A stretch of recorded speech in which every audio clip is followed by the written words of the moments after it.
Now, you may think this is just part of a document because you've probably seen this piece of paper before, at least sheepskin, actually, to be honest. But then again, it might be confusing to you because this is the whole Magna Carta. Yeah, this is it. But are we talking about the Magna Carta today? Well, sort of. And so, let's start the video with the talk of the human rights.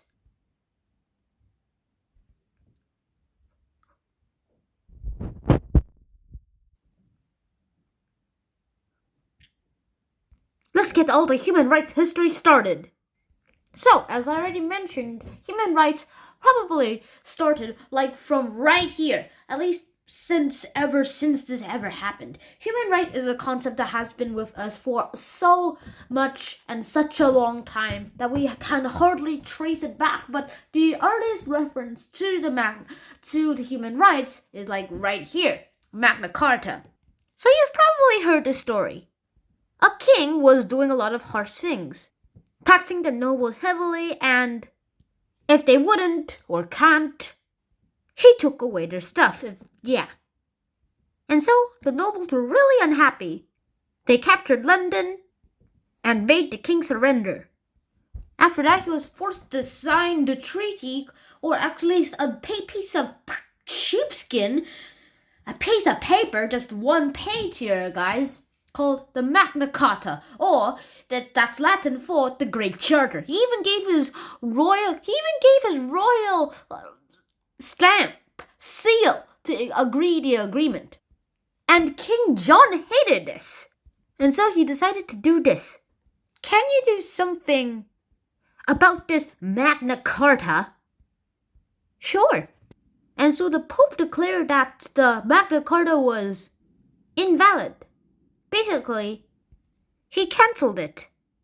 And that started the First Baron War. It's a first. And then 9-year-old Henry III was crowned king after his dad was killed, dead. Not killed, dead. It turns out that the barons who were actually getting the support from France did actually preferred a 9-year-old English king rather than a French king. So, for the French, that sucked.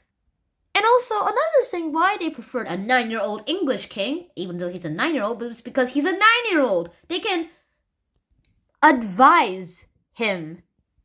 And they got the 9-year-old king to send documents and re-sign the Magna Carta so that it will be sent around the whole country, and then boom, boom, boom, boom, da-da, everything but the twin kingdoms of British democracy was born. After so many failures, they succeeded. And then Thomas Jefferson came along, and he helped to put it in the U.S. Constitution. Human rights are in the U.S. Constitution. So, yay America. And then, let's fast forward for a few years. Fast forward, after all those years, is now World War II. After that, we get to Eleanor Roosevelt and the Human Declaration of Human Rights. Now, this is the main point here, guys. The UDHR is probably one of the most important things that we've ever going to need to talk about. It's written by the UN, a UN committee that was drafted and written and finally drafted and also, helped and written and led by a team by Eleanor Roosevelt. I said too much, didn't I? So let me explain. The UN decided that Eleanor Roosevelt would lead a team and that would help draft the Universal Declaration of Human Rights. And what is this Universal Declaration of Human Rights? Well, the Universal Declaration of Human Rights, I made a poster version of it, is basically a lot of these things. There are a total of 30 of these rights that are written in the Universal Declaration of Human Rights. And this is so all of these include all the way from equality to freedom from discrimination, life, liberty, and security, freedom from torture, freedom of belief, marriage and the freedom of things and other things too, the education and also the freedom of the right to speech. All of that boils down into one of this another thing, and Eleanor Roosevelt called it, "This Universal Declaration of Human Rights may well become the international Magna Carta of all men everywhere."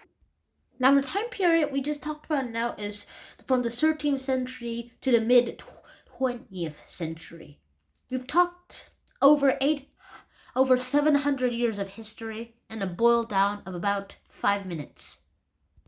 The UN still does this declaration now, and there's so much to really be talking about it.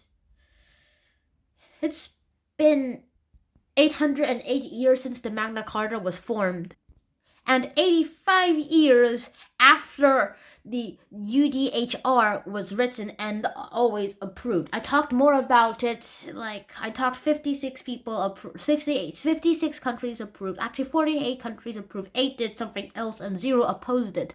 I talked about those numbers in my other episode about Eleanor Roosevelt. And yeah, 808 years is Dumper Baby times 8. And it's been a long run. The Magna Carta is 808 years old. And all I can say is that it's been upheld. It was the start of the kindling of democracy as we know today. It helped limit tyrannical rulers.